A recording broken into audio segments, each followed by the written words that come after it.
السلام عليكم، اهلا وسهلا بيكم. معاكم اسماء شاور وفيديو جديد. والنهارده ان شاء الله هنعمل مع بعض مربى البلح السماني. انا جبت البلح زي ما انتم شايفين كده وغسلته كويس جدا. هبدأ كده اقشر البلح زي ما انتم شايفين كده. انا بعمله هنا بالسكينة، لو عندك قشارة وحابة تعملي بيها عادي، بس انا برتاح احسن في السكينة.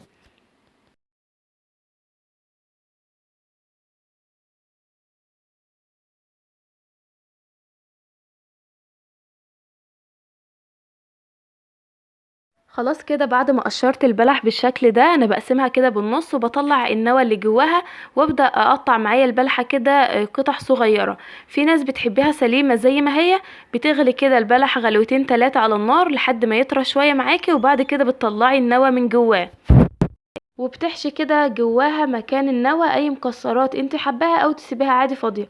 بس انا الصراحه بفضل الطريقه اللي انا بعمل بيها دي، بحبها اكتر. اللي انتوا حابينه اعملوه براحتكم عادي جدا.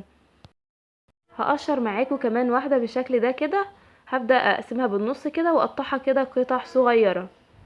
هخلص بقى بقية الكمية كلها زي ما انتوا شايفين، خلصت كل الكمية اللي عندي.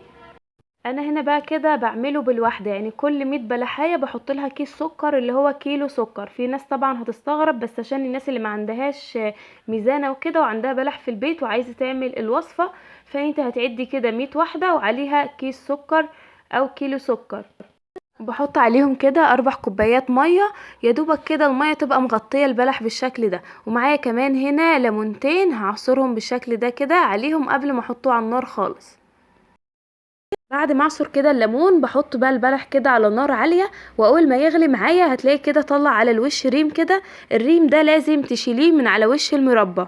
لما تشيلي كده الريم اللي على وش المربى ده يخلي المربى معاكي تعيش وقت طويل ما يحصلهاش اي حاجه. فاي ريم كده لازم اشيله من على وشها. افضل كده الم الريم كده زي ما انتوا شايفين. بعد كده انا ههدي عليها النار واسيبها على نار هاديه خالص لحد ما تستوي معايا. هي المربى بتاخد وقت طويل شويه، يعني لو عايزه تعملي كميه اعمليها كلها مره واحده علشان بتاخد وقت شويه على النار. انا زي ما انتوا شايفين كده انا شلت كل الريم اللي هنا. خلاص كده ههدي عليها النار واغطيها بقى كده لحد ما تستوي معايا. كل شويه اجي ابص عليها كده واديها تقليبه. هنا خلاص بعد ما استوت معايا بالشكل ده شايفين، تحفه. هعبيها طبعا في برطمانات، والبرطمان لازم يبقى نظيف وناشف ما فيهوش ميه خالص، يعني يبقى برطمان نظيف غسلاه كده والميه اللي فيه مصفيه. لان لو بقى البرطمان معاكي فيه ميه المربى بتاعتك هتبوظ ومش هتقعد معاكي وقت طويل، فلازم البرطمان يبقى مغسول كويس ومتنشف كويس. أنا هنا حطيتها في البرطمان زي ما انتوا شايفين، ده شكل المربى. يا رب اكون فدتكم باي حاجه. اسيبكم في رعايه الله. السلام عليكم ورحمه الله وبركاته.